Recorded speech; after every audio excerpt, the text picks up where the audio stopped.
Que mangeait-on dans les dirigeables par le passé et que nous réservent les restaurants du futur? Tout le monde a entendu parler de la sécurité et du confort des futurs dirigeables pour les passagers, mais quel confort sans une cuisine raffinée?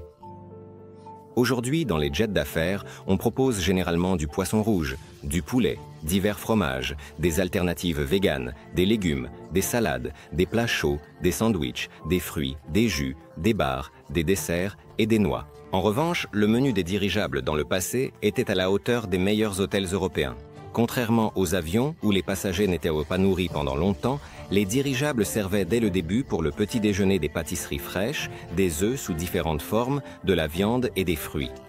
Pour le déjeuner, soupe, salade, consommé, viande rôtie avec des légumes, tartes et café.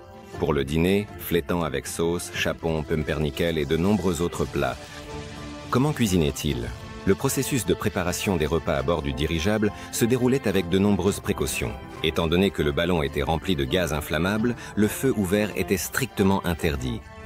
Même les passagers se voyaient confisquer leurs briquets et lampes de poche lors de l'embarquement. C'est pourquoi la cuisine du navire était entièrement électrifiée, des plaques de cuisson au four. La plupart des plats arrivaient à bord du dirigeable sous forme de produits semi-finis. Mais, par exemple, les petits pains pour le petit déjeuner et le caviar étaient cuits sur place. Que trouvera-t-on au menu des dirigeables modernes? Si l'on en croit certains chercheurs en cuisine moléculaire, l'accent sera probablement mis sur une alimentation saine et des ingrédients de qualité. En plus des plats traditionnels, des plats inspirés de la cuisine locale apparaîtront. Si l'on rassemble toutes les options probables, on obtient un exemple de menu pour le futur restaurant à bord. Pour le petit déjeuner, du porridge avec des baies provenant de fermes locales ou un smoothie aux fruits exotiques. Pour le déjeuner, des fruits de mer frais issus de fermes écologiques et des légumes à l'huile de truffe. Les végétariens seront ravis par des plats véganes. Le dîner peut inclure des chefs-d'œuvre culinaires de chefs renommés, comme un ragoût de venaison.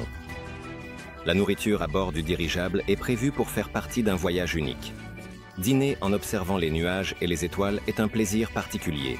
Être dans le ciel transforme chaque repas en un événement et les principaux restaurateurs et fournisseurs en profiteront certainement. Les chefs pour les aéronefs chercheront l'inspiration dans la cuisine régionale et créeront des plats uniques qui mettent en valeur la beauté des lieux survolés par les touristes.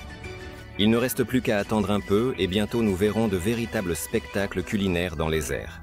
Quel est l'avenir du dirigeable de passagers en Russie et comment en tirer profit? Regardez le lien dans la description.